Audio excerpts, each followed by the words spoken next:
А Петр Алексеевич Порошенко проснулся. До этого он там вяло что-то пованивал по поводу этой так называемой блокады неподконтрольной Киеву территории. А сейчас вдруг проснулся. Проснулся такой, поднялся и решил собрать заседание СНБО. Я ініціював це екстрене засідання для того, щоб розглянути додаткові серйозні загрози національній безпеці, які виникли протягом останніх тижнів. Не понял, а почему заседание экстренное, если события развиваются уже несколько недель? Екстрене засідання останніх тижнів. Ну, а так как Петр Алексеевич проснулся, то он уже в эпитетах прям не стесняется. Погнали, давай-ка. Безответственная блокада. Какая там еще блокада?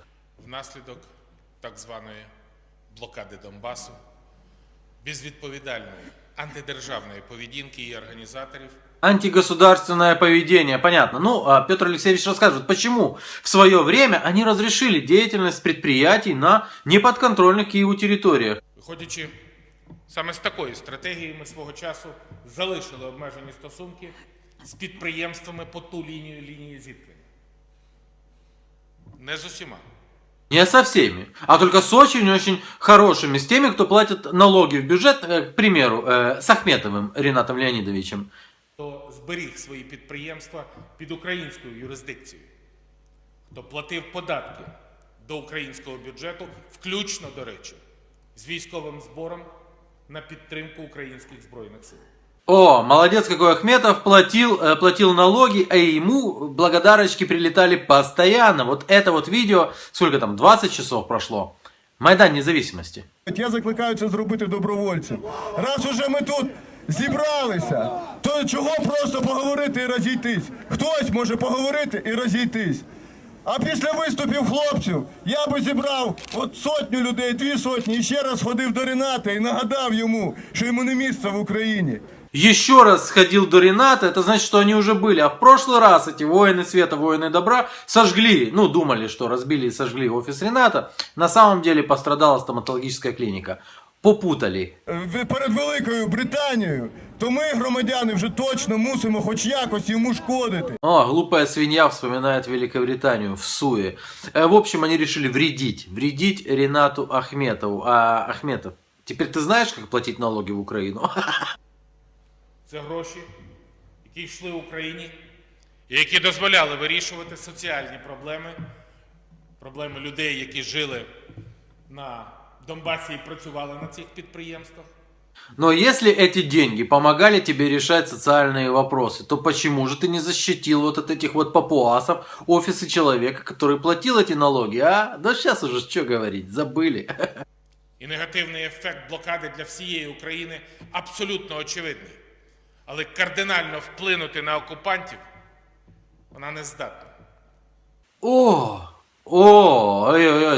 Тут я не понял. Так что негативный эффект блокады, да, и никак это не воздействует на оккупантов, да. А вот это не Юрий Витальевич Луценко, твой карманный прокуратор. Президент України вважає, що ракова пухлина підлягає блокаді. Как невдобно получилось, какая мощная таблетка для памяти тебе, Петр Алексеевич, вот так вот прям засунуть тебе в ротик. Через сотні неконтрольованих Україною кілометрів україно-російського кордону вони легко можуть отримати все, що їм треба із Російської Федерації. Это не Порошенко, не-не-не, это не Петя, это его подменили просто, потому что именно об этом говорили в свое время вот такие, как там Шарий, знаешь этого Шария, да? Когда он говорил по Крыму, что, ребята, вы закроете здесь, они откроют там, но ваши товары вы можете жрать сами. Не помнишь? Ну, слава богу, тут правоохранительные органы повели себя очень хорошо, четко. И это, собственно говоря, была и позиция президента, потому что мы за день до начала вот этих акций, у нас была продолжительная беседа с президентом, у него была позиция такая, что он не собирается препятствовать реализации гражданами своих демократических прав. Петя, у тебя раздвоение личности или расстроение? Блокадники не наблизили, а віддалили перспективи повернення цих районів. Тоже где-то я такое слышал. А что твой Луценко говорил на этот счет?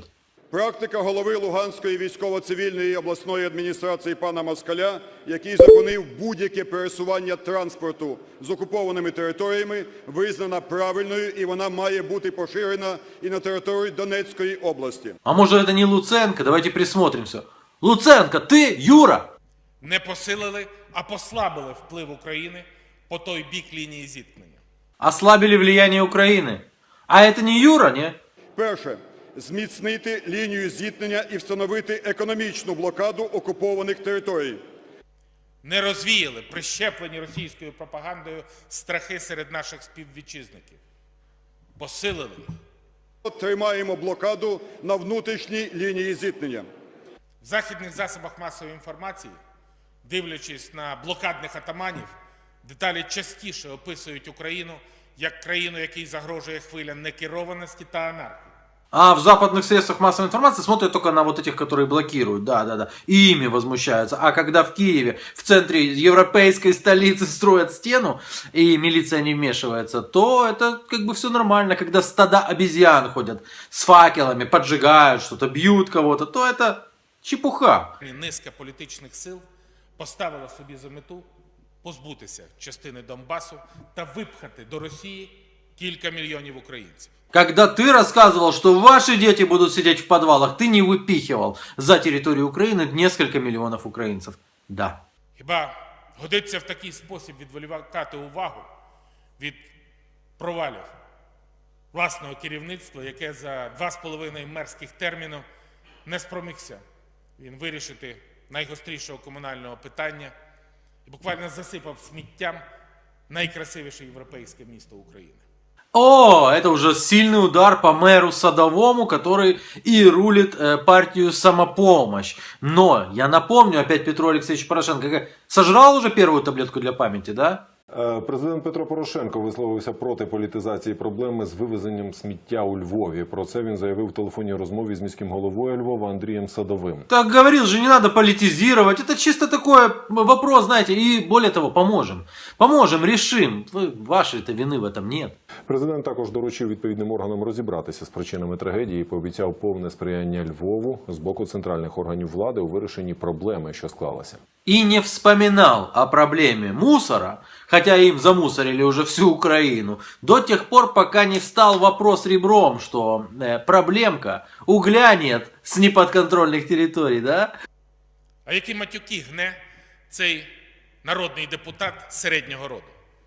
Уже матюки Петю заволновали. Вот ты какой матюки гнет, а раньше все нормально было. Не треба хлопцям стримувати себе. Хай гнуть матюки. Це їх душа так бажає. А слава Україні! А что это там вижу? Ой, сколько народных депутатов вышло. Ой, смотрите, они все выступают против того, что набросились на полицию. Набросился там Парасюк. Безвідповідальні народні депутати, які навіть не можуть навести лад сміттєвої проблеми, засмітили свою країну своїми заявами, своїм сміттям і своїм присутністю. Дякую. Якщо ви зробите все, щоб вони пішли з поліції, то повірте, там буде поліція Путіна. Полиция Путина придет. Геращенко, дайте слово Геращенко. Вопросы с оценкой юридических действий народного депутата Парасюка находятся в компетенции Генерального прокурора Украины. Если Генеральный прокурор Украины посчитает, что в действиях народного депутата Парасюка, выразившихся в нападении на сотрудников полиции, ветеранов... Как все моментально прозрели, а теперь вам всем, падлы, раскрывайте рты. Тебе таблетку, тебе. А вот это вот раньше вас не волновало?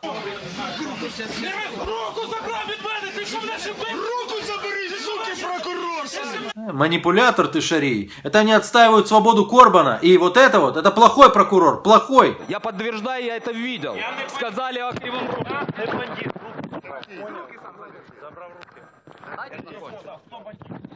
Какой же ты гад, Шарий, сколько тебе заплатили, собака. Ведь на самом деле это же плохой депутат. Ми зрозуміли вашу позицію. Олег Ляшко. И дальше прямо по башке. Но ты, Шарий, все-таки манипулятор из манипуляторов. Сколько тебе платят? Сколько тебе, падла, платят, а? На самом деле. Это же плохой СБУшник.